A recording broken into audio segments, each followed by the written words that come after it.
Salut, c'est Maxence et bienvenue dans 24 of 24. Aujourd'hui, je te présente Sacha, navigatrice et fondatrice des Déferlantes, la première écurie féminine de course au large. Salut Sacha.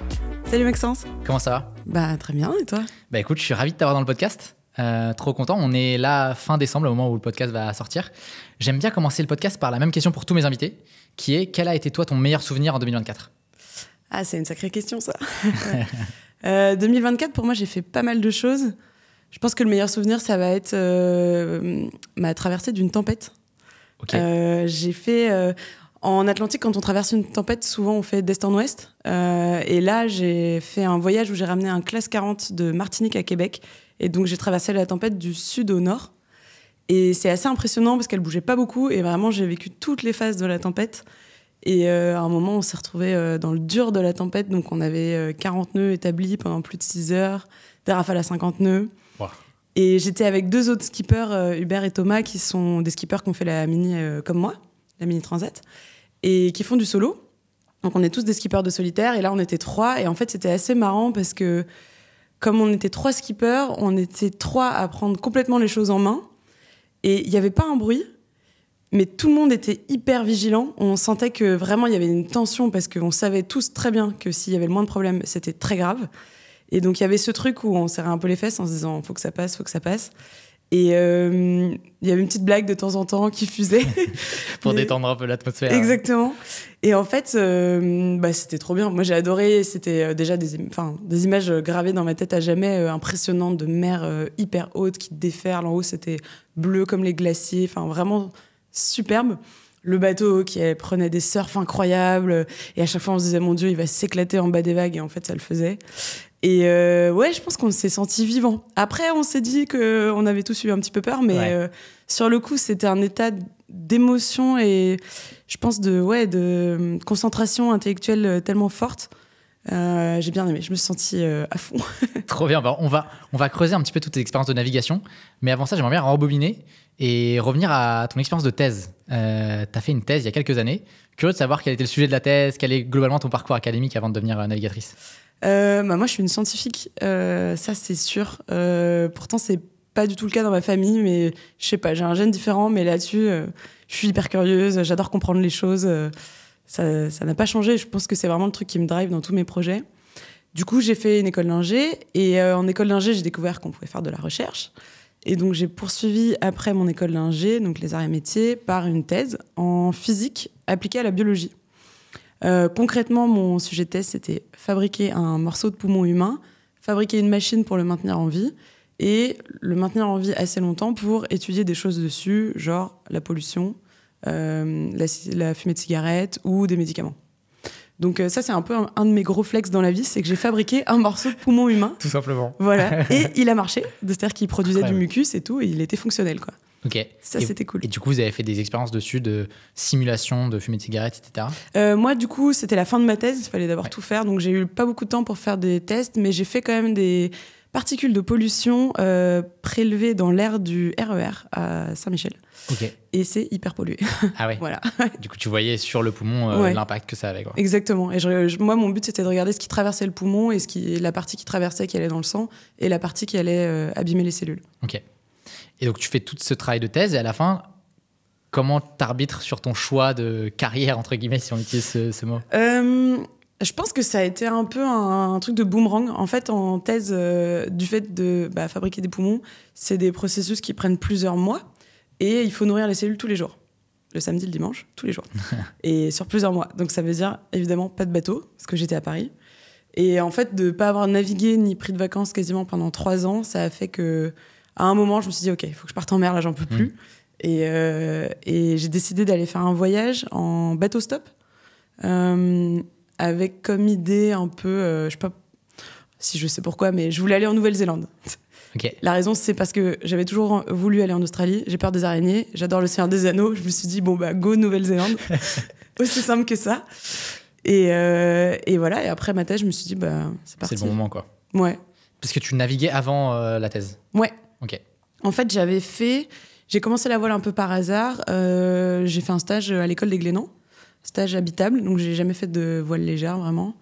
Et donc j'en ai fait tous les étés, de mes 13 ans à mon entrée en thèse, donc 23 ans.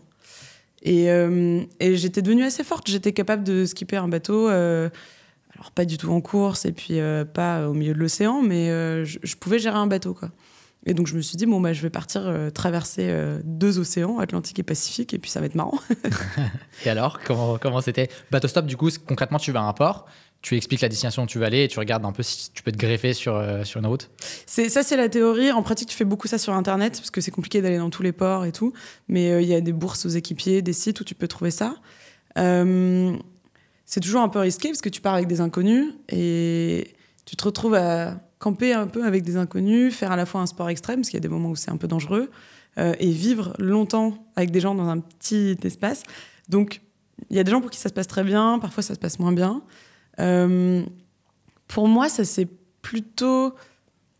Alors, je dirais pas mal passé, mais disons que j'ai pas réussi à trouver des bateaux avec lesquels j'ai pu traverser l'Atlantique. Donc, j'ai changé plusieurs fois de bateau. Finalement, j'ai pas pu faire la traversée de l'Atlantique. Je suis partie au Panama, rejoindre un autre bateau où là, je le sentais vraiment bien, en me disant, au moins, lui, c'est assuré. Et en fait, pas du tout. Pas du tout, mais bon. Mais en tout cas, j'ai appris beaucoup de choses, ça c'est sûr. Et déjà, je me suis rendu compte que c'est pas parce que tu sais gérer un bateau que tu sais gérer un bateau quand ça va pas. Et qu'il y avait beaucoup de techniques et de bricolage à savoir faire sur ce genre de bateau. Et quand tu prépares un bateau pour une grosse traversée, là, il y a vraiment du boulot. Tu checkes toutes les pièces, tu démontes, tu remontes. Et j'ai vraiment énormément appris pendant ce voyage. Et humainement aussi. Ouais. Ouais. Et du coup, c'était quoi le tracé au final que tu as emprunté? Alors, du coup, j'ai fait La Corogne, Cascais, qui est à l'entrée de Lisbonne. Ouais. Donc là, on s'est abrité pour première tempête. On allait aux Canaries. Ensuite, on a fait La Corogne, Maroc, Mohamedia. Pareil, on allait aux Canaries, tempête. J'ai aussi appris d'ailleurs qu'il fallait bien regarder la météo. Et je pense que j'étais un tout petit peu novice pour faire moi-même la météo. Enfin, maintenant que j'ai les ressources, je vois très bien ce qui manquait. Et après, je suis arrivée aux Canaries. J'ai changé de bateau aux Canaries. Je suis restée presque un mois dans les Canaries avec un autre bateau. Et ensuite, là, ça le faisait pas trop. Et après, je suis partie au Panama. Et du Panama, on a fait 1 mois et demi dans les Perlas, qui est un archipel d'îles un peu désertes. Je crois que sur les 100, il y en a 3 qui sont habitées. Et ensuite, on est allé aux Galapagos. Et pour des raisons humaines, l'équipage a décidé de quitter le navire. Mais sinon, le but, c'était d'aller jusqu'en Nouvelle-Zélande avec ce bateau-là. Ok. Et ça ne l'a pas fait. Mais franchement, c'était un bon apprentissage. Déjà, j'ai appris à naviguer dans toutes les langues, parce que j'étais pas toujours sur des bateaux français. Enfin, du coup, français et anglais, parce que clairement, moi, je parle pas tellement d'autres langues. Donc, disons que j'ai bien amélioré mon anglais. Ouais. J'ai eu une situation intéressante où j'étais la plus expérimentée à bord, mais j'étais pas le chef. J'étais pas la propriétaire du bateau. Ça a été, en termes de management, intéressant à gérer, d'avoir quelqu'un. Il faut soigner son ego, mais en même temps, il faut éviter qu'il tue tout le monde. Ouais. Voilà. Pas évident, j'imagine. Non, pas évident. Parce que vous êtes combien maximum sur un bateau, sur ce genre de bateau stop, en itinéraire bateau stop? Ça dépend un peu de la taille du bateau. Ça va de... souvent, les gens aiment bien être 3 pour faire des quarts. 2, c'est fatigant quand même. Jusqu'à 5, 6, 7, si t'as un grand bateau. Moi, au max, on était... dans le Pacifique, on était 5. Et c'était le plus. Ok. Mais d'âge et de nationalités différentes. Ok. Et je me suis fait des super amis... Trop bien. Que je revois encore, avec qui je vais naviguer au Danemark, en Suède, chez eux, quoi. Donc ça, c'est cool. Trop bien. Et t'as déjà fait du bateau stop en étant toi-même la propriétaire du bateau? Non. Okay. Non, parce que j'ai que mon mini. Et un bateau de course, vraiment, personne n'a envie de naviguer dessus. Ou tout le monde a envie, mais en tout cas, pas pour faire de la croisière. Ouais. Okay. C'est pas le même confort. Donc tu reviens de ce bateau stop, ce grand trajet qui dure plusieurs mois, du coup? Ouais, 5 mois et demi, un truc comme ça, ouais. Et là, du coup, quel est l'état de ta réflexion à ce moment-là? Et qu'est-ce qui te pousse à te dire, OK, je vais tenter de créer mon écurie et de me lancer dans la course au large? Alors, il y a eu plusieurs étapes. D'abord, je pense qu'il y avait une frustration, c'était de ne pas avoir traversé l'Atlantique. Même si, au final, la traversée pour aller aux Galapagos, c'était à peu près 15 jours. Donc, c'est à peu près ce qu'on met pour traverser l'Atlantique. Donc, j'avais eu ce que je voulais, c'est-à-dire d'être loin au large, seule. Mais clairement, j'avais adoré, donc j'en voulais plus. Donc, j'avais envie de faire cette traversée. Je me rendais compte que j'avais il y avait des choses qu'il fallait apprendre, mais que globalement, j'avais plutôt un meilleur niveau que ce que je pensais, en tout cas en me comparant aux gens autour de moi. J'avais pas du tout envie de retourner à Paris pour travailler. Ouais. En fait, j'avais croisé dans un des ports deux gars qui étaient, je crois, allemands, des grands blonds, et qui avaient 30 ans, et dont le métier, c'était skipper des bateaux. Et en gros, ils m'expliquaient qu'ils faisaient Europe anti 5 fois ou 10 fois l'hiver, entre potes sur leur bateau, à fond la caisse. Incroyable. Et je me suis dit, si on peut être payé pour faire ça, moi, je veux bien faire ça pendant un mois ou 2. Ouais. Ça a l'air marrant. Donc, je me suis dit, je vais passer mon diplôme de skipper, et ensuite, je ferai ça. Et donc, je suis rentrée en France, à Saint-Malo. J'ai entrepris de passer le Yacht Master, qui est le diplôme de skipper international. Et à côté de ça, je voulais naviguer, parce que quand tu passes le Yacht Master, tu as quelques examens, mais tu navigues pas tous les jours. Et donc, je me suis inscrite au club de régate de Saint-Malo, en n'ayant jamais fait une régate de ma vie. Et en fait, j'y ai pris goût. Et ce que je dis souvent, c'était marrant ce moment-là, parce que ça a duré 2 mois, mais j'étais en train de passer le Yacht Master, qui est un peu le truc, le gros diplôme et tout. Donc, quand tu vas au port, sur le bateau, tout le monde te regarde, tu sais que voilà, t'es censé être des bons skippers et tout. Okay. Et à côté, le week-end, t'es en régate sur un bateau avec des gens que tu connais pas très bien, et t'es nul, mais vraiment, t'es trop nul. On te crie dessus tout le temps, tu sais pas les trucs qu'il faut envoyer dans la seconde et tout. Et en fait, ça n'a rien à voir, quoi. Okay, tu peux être très bon. 2 mondes différents. Ouais. Et vraiment, j'étais complètement larguée, quoi. Et je me souviens, je pense, les 10 premiers départs, je voyais même pas ce qui se passait sur l'eau. Je voyais même pas où était la ligne et tout. À peine je levais la tête, on avait pris le départ, j'avais rien compris. Okay. Ça allait trop vite. Ouais. Et du coup, c'était... c'est bien parce que ça te ramène aussi à la réalité, que tu peux être très fort dans un domaine et très nul dans un autre, que t'es pas un champion. Mais du coup, ça m'a donné envie de progresser. Ouais. Et tu t'es dit, OK, je vais essayer de continuer à faire de la régate et essayer de faire de la course au large en solitaire. Enfin, comment tu fais la jonction entre les deux? J'ai dû entendre parler de la Mini à ce moment-là, la Mini Transat. Globalement, le profil, c'était un peu le mien, bientôt 30 ans, un peu jeune, un peu bête, mais avec de la motivation. Dans les courses que j'avais faites avec l'équipe de Saint-Malo, finalement, j'ai trouvé un bateau qui était assez bon, qui faisait des courses de plus en plus grandes, et ils m'ont embarqué faire des courses de plusieurs jours. Donc j'ai commencé à faire de la course au large, vraiment où tu dors en mer et tu as une gestion de l'énergie qui est beaucoup plus importante et tout. Ça, j'avais adoré. La technique aussi, de régler les voiles au millimètre, les calculs de routage qui ressemblaient beaucoup à ce que je faisais avant, d'analyse de données et tout, et de calculs mathématiques, quoi. Ça, je trouvais ça trop bien. L'adrénaline est dingue parce que tu pousses ton corps, t'es crevé, mais vraiment, t'es épuisé.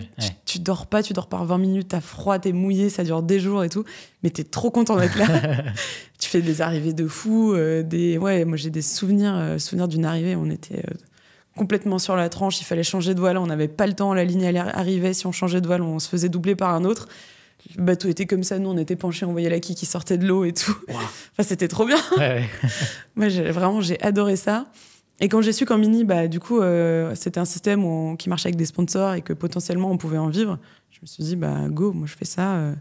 Avec en tête cette idée c'est un truc que je sais pas faire, donc je vais apprendre et j'ai rien à perdre. J'avais pas de job à ce moment-là. J'étais toujours dans mon année un peu sabbatique. Je me suis dit, j'ai rien à perdre à part apprendre des trucs. Et faire ce que t'aimes, quoi. Ouais. Et voilà. Et il y avait ce truc de vraiment, je me mettais pas du tout la pression. Peut-être pour la première fois de ma vie à cette époque où j'avais toujours voulu faire les études, machin. Là, je me disais, si ça s'arrête dans un mois, j'aurais fait un mois de trucs nouveaux et cool. Et puis voilà. Ouais. Et ça fait 5 ans. Pour les gens qui connaissent pas, est-ce que tu peux présenter la Mini Transat ? Ah ouais, la Mini Transat, c'est la course au large avec les plus petits bateaux. Donc, c'est des mini, 6,50 mètres. Elle s'appelle Mini Transat, mais c'est la même transatlantique que tout le monde. On traverse l'océan Atlantique. La spécificité de la Mini Transat, c'est qu'il y a sans communication, sans assistance. Ça veut dire que sur le bateau, il n'y a pas de téléphone, pas d'ordi et pas de téléphone satellite. Donc, une fois que tu es parti, tu parles à personne. Ouais. Tu parles à personne si ça va pas. Tu parles à personne si tu t'ouvres le bras. Tu parles à personne si tu tombes à l'eau. Enfin, si ton bateau s'ouvre en deux, il y a personne. Et ça forme des marins qui sont vraiment très complets parce qu'en fait, au moment où tu passes la ligne, à moins d'être complètement fou, tu t'es formé. Tu t'es formé à toutes les éventualités.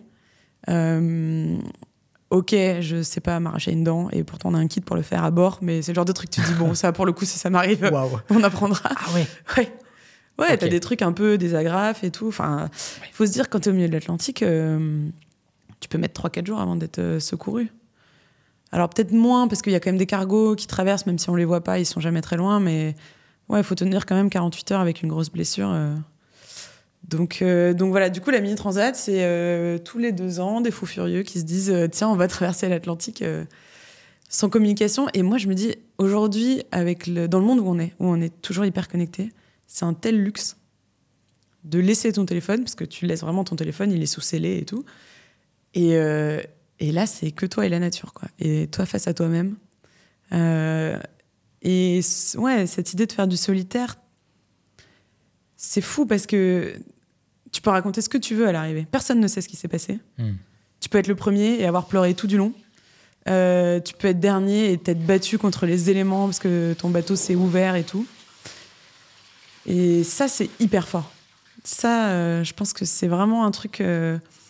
J'ai une copine, Hermine, qui a fait la mini avec moi et elle me disait, je pense qu'il y a peu de personnes qui se connaissent aussi bien que les gens qui ont fait la mini transat. Ouais, parce que juste, c'est une introspection énorme, quoi. Ouais. Et moi, il y a des moments dans ma transat, enfin, on en parlera peut-être après, mais où j'ai pas donné tout ce que je voulais. Et en fait, t'es un peu face à ta... Alors, je veux dire, ta nullitude. On n'est pas nul, mais il y a un moment où tu n'y arrives pas, où tu peux pas, où tu sais pas faire, où tu n'arrives pas à te motiver. Et il y a un moment où tu es vraiment face à ça, quoi. Et c'est pas... tu peux pas dire « Ah, mais si j'avais eu les moyens, si j'étais pas fait... » Il n'y a plus d'excuses. Et ça, c'est une belle leçon d'humilité, je crois. Ouais. Bah, on va parler de tout ça, juste pour qu'on mette ça en contexte. Donc, toi, tu as participé à la Mini Transat 2023. Ouais. Et pour ça, du coup, tu as fait du financement participatif, tu as dû trouver des sponsors, etc. Est-ce que tu peux nous parler de cette phase-là un peu en amont de 1, préparation, toi, d'un point de vue navigation pure, et 2, d'un point de vue presque entrepreneurial, parce que c'est ça, quoi. Tu vois, créer des gens autour de toi, fédérer des équipes pour te permettre de participer à ça, quoi. Ouais, bah c'est vrai que derrière la Mini Transat, il y a vraiment un truc de création d'entreprise. En fait, tu peux la faire en t'auto-finançant.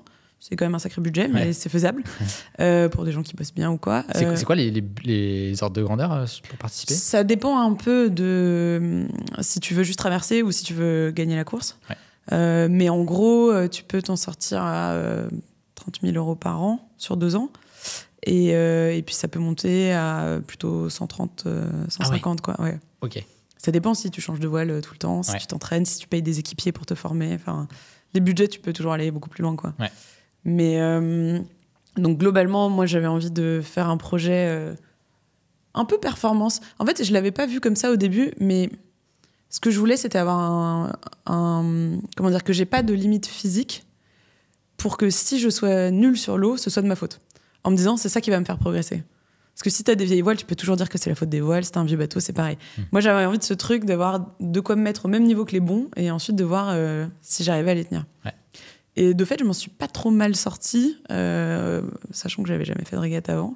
Et ma 2e année, j'arrivais à faire pas mal de top 10 et ça, franchement, c'était assez cool. Ça m'a mis une petite pression de résultat, mais franchement, c'était cool. Quels sont un peu les sponsors que tu as réussi à avoir ? Comment t'as réussi ? Est-ce qu'il y a des apprentissages là-dessus sur la phase un peu en amont de... Alors, c'est sûr que trouver des sponsors, c'est pas facile. Moi, j'ai eu plutôt de la réussite là-dessus. Je pense qu'il y a plusieurs raisons à ça. Déjà, quand j'ai monté mon projet, je travaillais pas encore à côté. J'étais toujours sur mon année sabbatique. Donc, j'ai eu beaucoup de temps pour créer du contenu, commencer à être visible sur les réseaux, soigner un peu alors maintenant on dit image de marque, mais à l'époque c'était juste moi, je prenais mon téléphone et je faisais des vidéos, je racontais mes histoires et puis j'essayais de faire du bruit, quoi, pour raconter. Je me souviens le nombre de fois où je passais dans le quotidien local de Saint-Malo alors que j'avais pas de bateau, j'avais rien du tout, mais j'étais là, je disais coucou, c'est moi, je veux faire du bateau, en me disant que peut-être quelqu'un allait tomber dessus, quoi. Exactement. Ouais. Et de fait, parfois j'appelais des boîtes pour démarcher, ils me disaient ah mais je vous ai vu dans le journal et tout, donc ça fait un petit Et à l'époque je voulais faire la Transat 2021 parce qu'on était en 2019. J'ai trouvé un sponsor, il y a eu le Covid, le sponsor est parti, mais entre-temps j'avais lancé une campagne de financement participatif pour combler ce qui me manquait du sponsor, Donc à la fin, je me suis retrouvée avec un petit budget, mais pas de sponsor. Et il y avait le Covid et je me disais, c'est cata, quoi. Et en fait, le temps que le Covid passe, c'était trop tard pour faire une campagne Transat parce qu'il faut 2 ans pour se qualifier. D'accord. Et donc, en mi-2020, enfin, à la fin de l'été 2020, c'était trop tard pour faire la 2021. Donc, je me suis dit, c'est pas grave, je ferai la prochaine. J'ai repris un boulot, du coup, pour attendre, parce que là, c'était la fin de l'année sabbatique, il fallait s'y remettre. Donc, j'étais data scientist, ça, c'était cool. Et j'étais en remote, donc je pouvais travailler depuis Saint-Malo. Et j'ai continué à chercher des sponsors, continué à faire du contenu. Je naviguais un peu sur les bateaux des autres. J'ai commencé à faire du mini. Je me portais volontaire pour les courses, pour tout ce que je pouvais trouver. Et j'ai bien progressé. Et ensuite, c'était l'hiver 2021. Là, tout s'est un peu aligné. Il y a eu à la fois un été très dur où j'avais rien, je trouvais pas de sponsor. La banque arrêtait pas de refuser mon prêt. Il y avait une banque qui m'avait dit oui, et puis au dernier moment, qui me fait un coup. Finalement, il n'y a plus de bateau, donc je dois décaler le bateau. Et en fait, en l'hiver 2022, je sentais que ça allait être la fin. Je voyais qu'après, 2021, pardon. Si j'avais pas mon bateau en 2022, c'était fini pour la 2023 et je sentais que je m'épuisais, quoi. Ça faisait 3 ans que je ramais.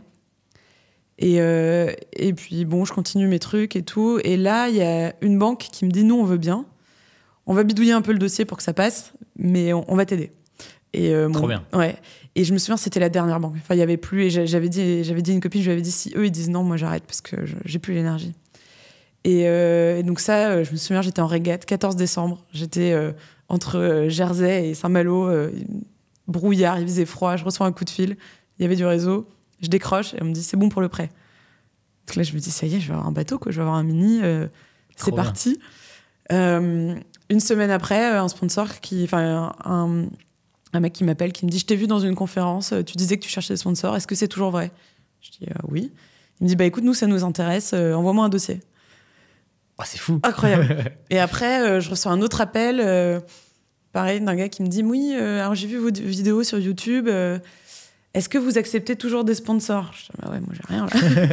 Et il dit, moi, ça pourrait m'intéresser. Et le gars avait l'air tellement cool. Je me suis dit, c'est un fake. Je me suis dit, c'est un concurrent qui veut avoir ma plaquette pour prendre mon boulot. J'y croyais pas du tout. J'y croyais pas. Je me disais, c'est pas possible. Ouais. Il était jeune, il était cool. Il t'appelle comme ça pour te donner de l'argent. Ouais. Et je me souviens, après, donc on discute, je lui présente le projet. Il me dit, OK, est-ce que tu peux m'envoyer un contrat? Il me demande le contrat en Word. Là, je me dis, OK, c'est sûr, c'est un concurrent. Ah oui, OK. Il le y prend avait des pour petits lui. flags. Ouais. Okay. Et il me le renvoie le contrat avec 2-3 modifs signés et tout. Et il me dit, c'est parti, quoi. Wow. Ouais. C'est fou. Trop de chance. C'est incroyable. Incroyable. Donc là, c'était fin 2020. Fin 2021, début 2022. Donc là, t'achètes ton bateau? Ouais. Alors du coup, moi, c'était un bateau en construction. Parce qu'à l'époque, il y avait un tel... Enfin, à l'époque, sur le marché, c'était compliqué de trouver des bateaux. Donc moi, j'avais fait le parti de faire un bateau neuf. Parce qu'en fait, j'avais la place dans le chantier. Et il suffisait d'appeler le chantier et il démarrait la construction.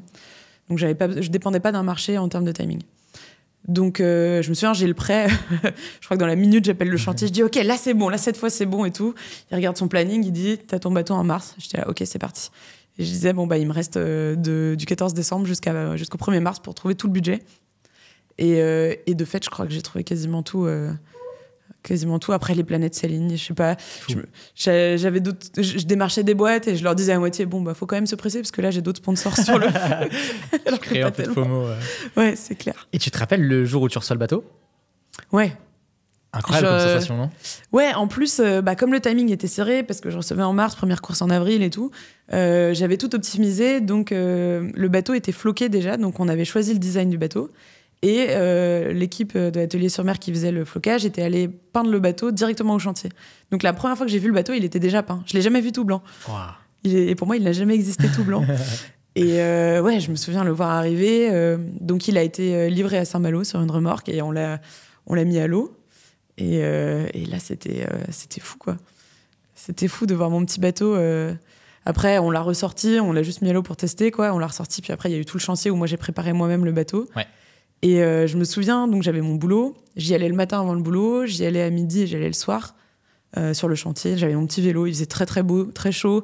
Et je faisais mes petites 3 minutes de vélo pour aller en chantier à toute vitesse, mettre 3 vis et repartir. Okay. Et j'étais toute seule, je savais pas trop ce que je faisais. Je me souviens, j'allais zoomer sur les photos Instagram des concurrents pour voir où ils mettaient leur cordage et tout, parce que je savais pas. Tout le monde disait, il faut préparer ton bateau, mais je savais pas ce qu'il fallait faire. Ok. Et heureusement, dans le chantier, il y avait d'autres bateaux, donc je pouvais demander un peu des conseils et tout. Et ouais, c'était trop bien. C'était cette prise en main. C'était moi, mon bateau. Et je le façonnais aussi à ma main. Je mettais les trucs là où je voulais. Je faisais tout au millimètre. Je le bichonnais. Et ça a été... je sais pas si c'est comme ça pour tous les propriétaires de bateaux, mais ça a été comme un peu comme un enfant, tu vois. Ouais, c'est ça. T'en as pris soin petit à petit. Tu parles beaucoup de préparation seul. Est-ce que tu es entouré à ce moment-là de gens qui sont autour de toi dans l'équipe? Comment ça fonctionne? Je pense que là... Alors, il y a eu pas mal de personnes qui m'ont proposé un peu leur aide. Donc, il y a eu des trucs. Il y a une artiste qui m'a proposé une collaboration graphique. Donc, j'avais des dessins à mettre sur ma plaquette. Il y a une personne qui m'avait proposé de faire des objets d'art avec mon logo. Donc, on a vendu ça pour le financement participatif. J'ai eu plein d'aides comme ça. Des gens qui m'ont donné des contacts, des journalistes et tout. Mais la première personne que vraiment j'ai salariée, c'était un comptable. Alors, j'ai pas salarié, mais j'ai pris en prestataire. Après, il y a eu un électronicien. Parce que clairement, je voulais pas faire l'électronique moi-même du bateau. Ouais. Je me disais, en plus, les pièces, elles coûtent super cher. Je voulais pas faire un mauvais branchement. Et non, globalement, t'es quand même assez seul. Il y a les autres skippers. Mais là, j'étais toute seule à Saint-Malo. Après, le bateau est descendu à Lorient, au pôle. Là t'es beaucoup plus entourée. Et je pense que ça n'a rien à voir de faire un projet mini seul ou en pôle. Une fois que tu arrives au pôle, y a tout le monde, tu as un problème, tu poses la question sur le groupe, les gens te donnent la solution. T'envoies un texto qui peut m'aider à démater à 12h15, je serai là, tac. Ah ouais, okay. Et il y a une vraie entraide. Entre mini, il y a vraiment ça, parce que pour minimiser les budgets, personne n'a d'équipe. Tout le monde est en solo, et il y a plein de trucs que tu peux pas faire tout seul. Donc c'est un prêté pour un rendu. Et ouais, la solidarité mini, c'est pas rien, quoi. Putain, c'est trop bien. Ouais. Est-ce que tu peux nous raconter le départ du coup de la Mini Transat en 2023? Alors, le départ de la Mini Transat, c'est marrant. Moi, j'étais hyper prête. J'avais vraiment fait tout ce que j'avais à faire avant. Voilà, j'étais prête. Le bateau était prêt, la météo était prête. Donc, j'étais assez tranquille avant. Et après, il y a eu toute une partie gestion des partenaires aussi, parce que du coup, j'ai eu la chance d'avoir un projet financé par des partenaires, mais donc ça veut dire qu'il faut les recevoir, il faut leur montrer le bateau. Okay.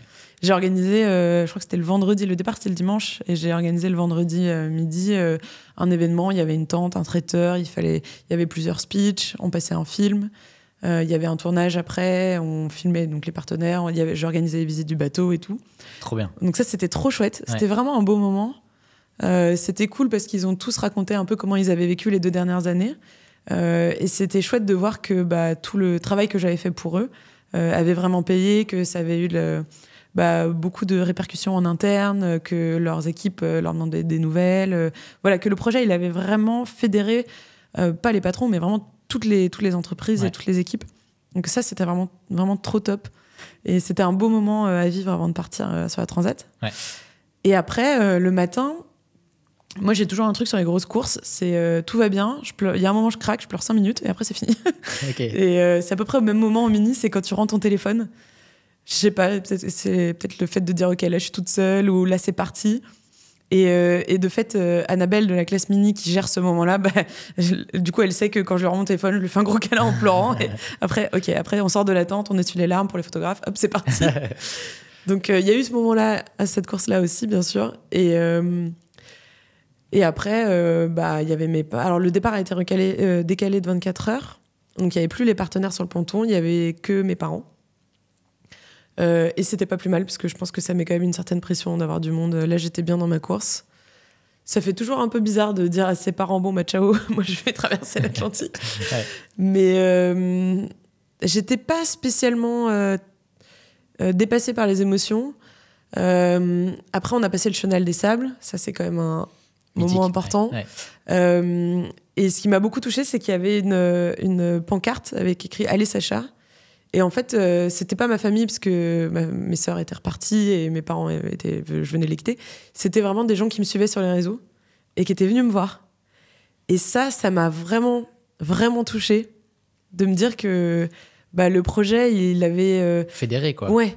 Et il avait donné envie à des gens de se déplacer. Alors peut-être que c'était des Sablés, j'en sais rien, mais... Ouais, de venir me voir et de m'encourager.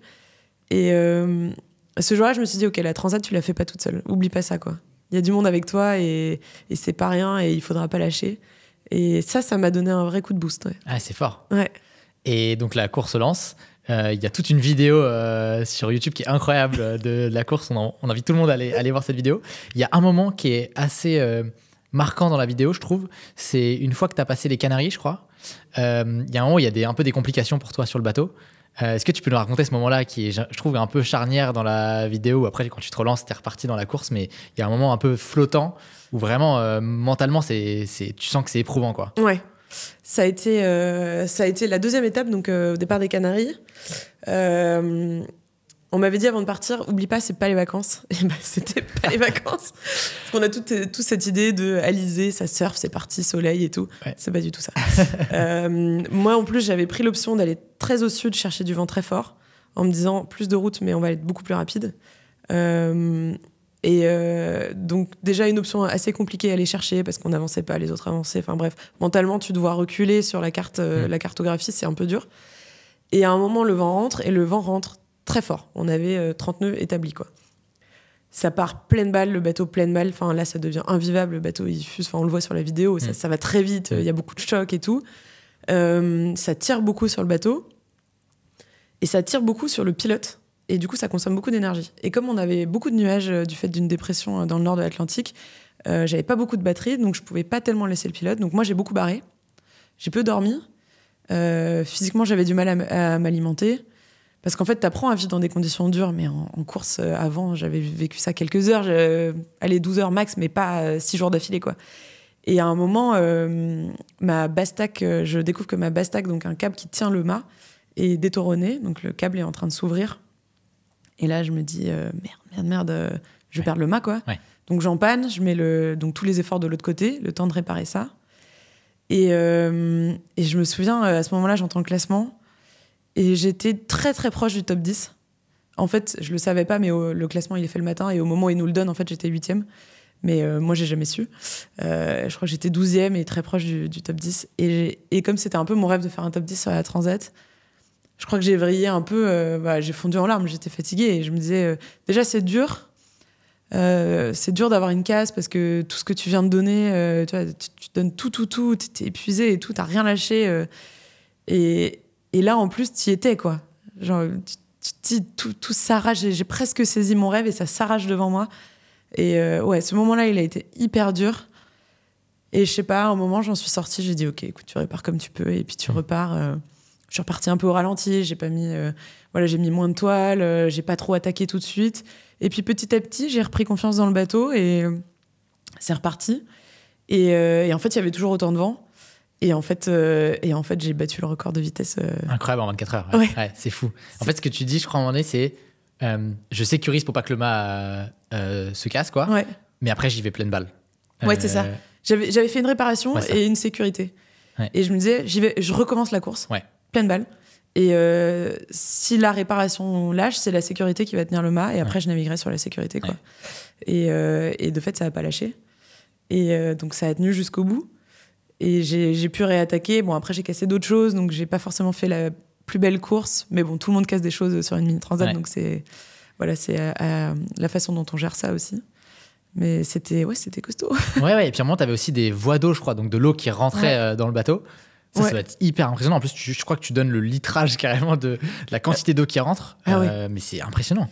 Ouais, je crois que je disais 70 litres. Parce que tu vides des seaux et un seau, c'est 10 litres. Donc tu vois assez vite ce que tu vides.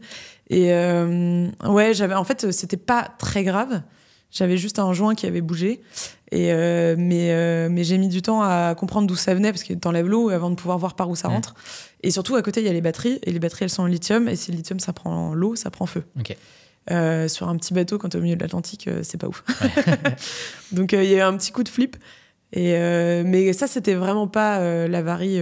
Ça a duré quelques heures. Le temps que tu règles le truc, quoi. Ouais. En fait, je trouve, ce dont tu te rends compte quand tu regardes ton documentaire, c'est qu'en fait, dès que tu as fini avec un problème, en fait, il y en a un autre qui apparaît, quoi. Tu es tout le temps dans la gestion de problèmes, du sommeil, de la nutrition. En fait, tu as tellement de variables à optimiser, plus du coup juste la gestion des aléas, plus ta route, plus la météo. En fait, c'est permanent, en fait. C'est assez impressionnant. Ouais. Et c'est ce que je dis, d'ailleurs, je crois que c'est la première chose que je dis en arrivant. Je dis un truc du genre, tous les jours, je me disais, bon, là, c'est la grosse merde, mais demain, ça ira mieux. Et en fait, ça arrive jamais, quoi. Ouais. Et je me souviens de ce truc où, justement, tu vas chercher le vent profond. Tu dis, OK, là, on se fait ouvrir en deux, là, on n'a pas le temps de manger, de se doucher, t'es à la barre, tu dors pas, mais ça va pas durer. Ça va passer. Tu fais 6 jours comme ça, quand même. Et après, tu dis, OK, là, c'est bon, le vent affaiblit. Et en fait, là, t'arrives à la fin de l'Atlantique, et là, c'est les grains, donc les gros orages de nuit. Et là, c'est une autre paire de manches. Donc, c'est plus intense. Mais plus extrême, c'est-à-dire que t'as des grands calmes et tout d'un coup c'est l'enfer et donc ça c'était dur aussi, ouais. C'est ultra impressionnant, j'invite tout le monde à aller voir ton documentaire qui est incroyable. Tu te rappelles de l'arrivée? Ouais, je me rappelle de l'arrivée. Il y a une petite déception pour moi à l'arrivée.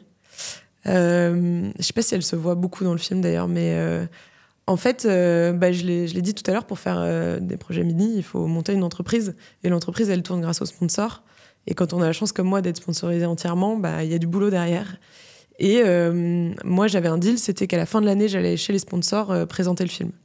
Donc, je suis arrivée le 13 novembre et globalement, un mois après, il fallait avoir un film de 30 minutes à présenter avec l'arrivée de la course, bien évidemment. Et donc, j'avais payé une équipe de vidéastes pour me filmer à l'arrivée. Et j'arrive au petit matin et je les vois pas. Je prends ma radio, donc je m'annonce en disant, voilà, j'arrive proche de la ligne, ça c'est normal, tu le fais. Et je dis, est-ce que quelqu'un peut prévenir l'équipe de prod et tout Et en fait, c'est la chef d'entreprise qui a repris le dessus et qui s'est dit, mince, mais ça va pas, mais on a des trucs de prévu. Et en fait, j'ai pas du tout savouré mon arrivée parce que j'étais prise à ce truc-là. Alors heureusement, il y avait une fille sur l'eau qui m'a prise avec son téléphone, donc j'ai quelques images quand même. Mais sur les vidéos, on m'entend dire, mais où est l'équipe de prod? Où est l'équipe de prod? Et c'est dommage parce que j'ai tellement rêvé de cette arrivée. Je me voyais tomber sur le ponton à genoux en pleurant. Je me voyais sauter sur le bateau, grimper dans le mât. J'en ai tellement rêvé. Et franchement, ça a été un peu dur parce que aujourd'hui encore, quand je vois les vidéos d'arrivée de mes potes, ça me fait un peu mal au ventre, quoi. De les voir sauter, hurler de joie.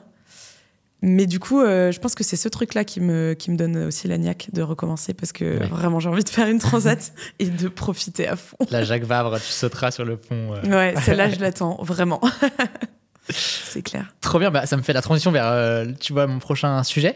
Tu as créé une écurie incroyable. Je suis curieux qu'on revienne déjà sur ta rencontre avec l'autre personne qui t'a monté ça. C'est une skippeuse espagnole, si je ne me bêtise. Est-ce que tu peux présenter qui elle est et comment vous vous êtes rencontrés? Aina Baoza, c'est une Mallorcaine. Donc elle dit en rigolant, quand je lui dis que je parle pas espagnol, elle dit moi non plus, moi je parle mallorquin. Donc elle a à peu près le même âge que moi, une trentaine d'années, et elle était dans l'équipe olympique espagnole de laser. Donc moi qui n'ai jamais fait de voile légère, elle c'est tout l'opposé. Et du coup on est très complémentaires, à la fois sur l'eau et à la fois dans la partie gestion d'entreprise.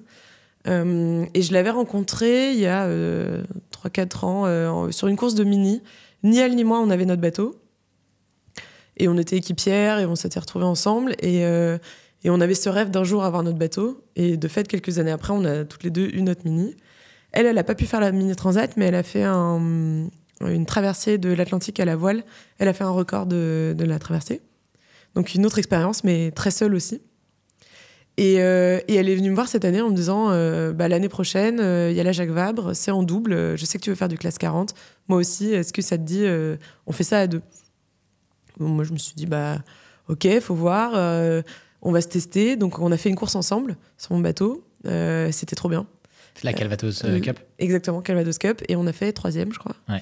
Et c'était génial. Et en plus, au-delà du résultat, c'est surtout... on a eu des phases assez difficiles sur la course. Notamment, on a pris une option très engagée. Mentalement, il fallait pas lâcher. Et on s'est beaucoup soutenues l'une l'autre. Quand il y en a une qui était sur le point de craquer, l'autre la tenait. Moi, j'avais enchaîné 2 courses en solo, mon petit Martinique-Québec, une première Calvados Cup, et ça, c'était la 2e. Donc, j'étais rincée. Et clairement, quand il fallait, elle prenait les manettes. C'était hyper bienveillant. Il y a des moments où elle me laissait dormir plus que 20 minutes, en me disant « T'inquiète, c'est bon, je gère ». Voilà, c'était assez humain et très complémentaire. Et elle est très douée aussi. Et... ouais, je sais pas, on l'a senti, on a dit go. Trop bien. En vrai, c'est un super moyen de tester une relation que d'être sur l'eau, j'imagine, parce que du coup, tu passes par toutes les émotions, tous les états. Et... Quand tu passes une nuit à pas dormir et que tu te fais doubler au petit matin parce que tu as fait une erreur et qu'il faut pas s'énerver sur le partenaire, c'est un bon test. Tu vois très bien qui s'énerve ou pas. Non, c'était super. Et donc, vous créez les Déferlantes. Ouais. la première du coup écurie 100% féminine. Ouais. Est-ce que tu peux nous parler un petit peu du constat que vous aviez fait toutes les deux sur la représentation des femmes dans ce milieu de la course au large et ce qui vous a poussé du coup à créer ça?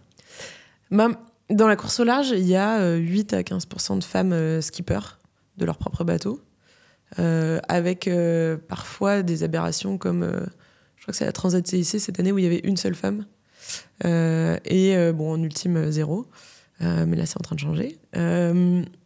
Clairement, on manque de femmes. Moi, j'avais envie de changer ça. Et c'est un truc, la féminisation des métiers ou des sports techniques, c'est un truc qui me parle vachement parce que moi, j'étais scientifique et je l'ai vu. J'ai bossé pour... donc, j'ai été ingénieure dans le sport, j'ai été ingénieure dans la data, en physique. Et à chaque fois, il y avait ce truc où il y a beaucoup de femmes qui n'osent pas y aller alors qu'elles auraient complètement leur place. Pour les filles qui sont là, ça se passe très bien. Et en revanche, dès qu'on monte un peu les échelons, il n'y a plus aucune femme. Parce que aussi il y a un historique et donc le temps que les filles montent, mais il y a quand même des discriminations et des barrières à franchir. Et donc j'avais vraiment envie de communiquer là-dessus et de m'engager là-dessus. Et du coup, j'avais toujours eu ce rêve de faire une écurie féminine. Donc quand j'ai monté ma boîte en 2019, là, c'était déjà ce nom-là. C'était déjà les déferlantes. Il avait ce but-là. Je sais pas, j'aime bien l'image de femmes qui attaquent, qui se lancent, qui ont peur de rien, de la vague qui déferle et qui va changer le monde. Ça me plaît beaucoup. Et du coup, j'en ai parlé à Aïna, parce qu'on montait le projet, et je lui ai dit, moi, j'ai un peu rêvé de ça. Et elle m'a dit, go, je le fais avec toi, c'est parti. Et donc, on s'est dit, donc, écurie féminine. Donc, écurie, c'est le principe d'avoir plusieurs bateaux, mais d'être sous la même entité, donc la même société. Idéalement, de partager les mêmes sponsors, mais c'est pas une obligation. Mais c'est sympa d'avoir les mêmes sponsors, comme ça, il y a plus de visibilité pour le sponsor et tout. Et puis, surtout, de s'entraider. Donc, les skippeuses passent d'un bateau à l'autre. Il y a quand même un programme pour chaque skippeuse. Donc, Aïna et moi, on sera en classe 40 et on va recruter une skippeuse pour mon mini parce que je n'arrive pas à lâcher mon bébé. Je sais qu'il faudrait le vendre, mais je n'y arrive pas. Et de toute façon, c'est un super bateau et il est très gentil en plus, donc on va le garder. Et voilà, donc on va recruter une skippeuse et l'idée, c'est de la former, de lui donner toute l'expérience qu'on a acquise sur le bateau. Tous les détails techniques que moi j'ai implémentés, toutes les mesures, les optimisations, tout ça, et ça serait trop dommage que ça parte... alors que ça pourrait aller à une super jeune fille qui va faire quelque chose d'incroyable. Clairement. Comment ça se passe, le recrutement d'un skipper ou d'une skippeuse? Sur quels critères vous recrutez? Comment vous testez la relation? Est-ce que ça fit avec l'écurie, etc.?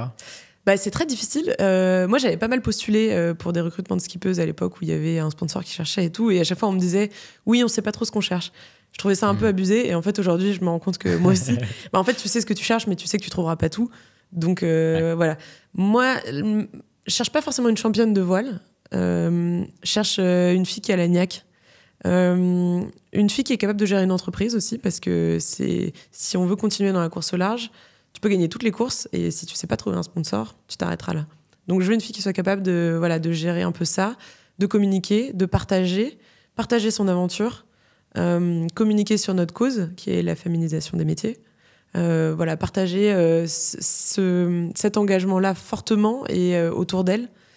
Et aussi avec qui ce soit agréable de travailler, qui soit motivé pour être sur l'eau un maximum, et qui ait envie de venir faire un peu de classe 40 avec nous aussi de temps en temps, parce qu'une fois qu'on aura fait les Jacques Vabre, il faut ramener le bateau. Donc une petite transat en classe 40, c'est toujours sympa. Ouais, parce que du coup, quand vous arrivez à l'arrivée d'une course, vous rentrez, j'imagine, en bateau. Ça peut se faire en cargo. En mini, c'est plutôt comme ça parce que c'est assez compliqué de ramener les bateaux dans l'autre sens parce qu'ils sont trop petits pour traverser en hiver au moment de toutes les grosses dépressions.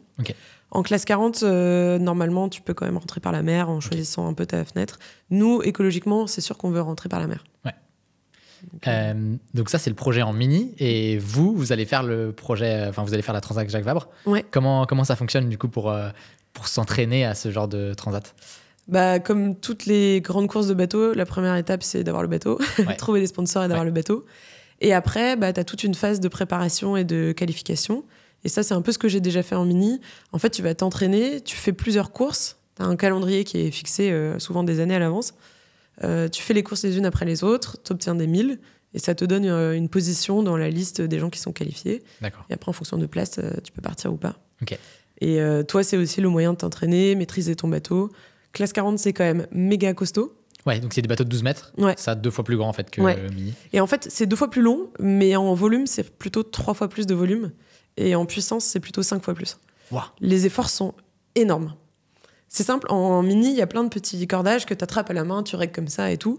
En classe 40, il n'y en a pas un seul. S'il y en a un que tu lâches comme ça, hop, ton barra, il part avec, quoi. Donc tu les enroules toujours autour des winches pour les larguer doucement. Mais globalement, il n'y a pas un seul cordage que tu tiens à la force de tes bras. Ok.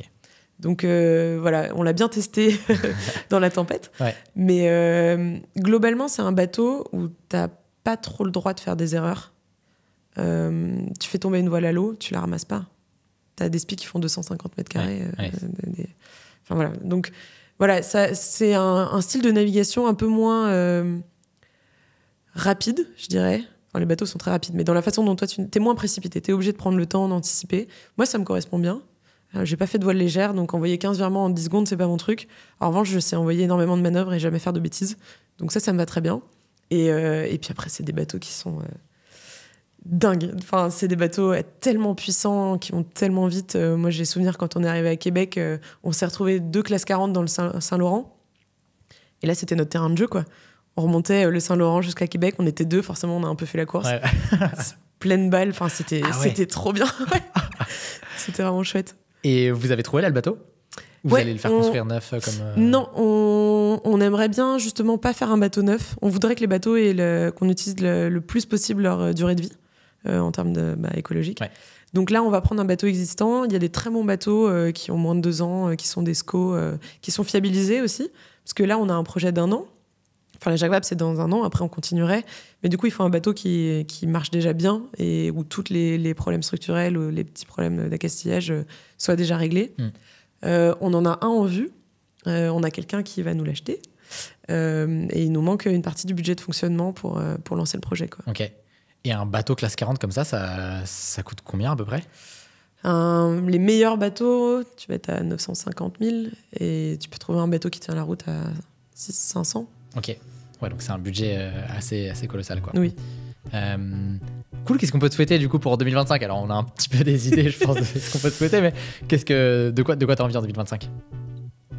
De profiter de l'arrivée de la Transat Jacques Vabre. Bah écoute, c'est tout ce qu'on te souhaite. Merci beaucoup Sacha. Merci à toi.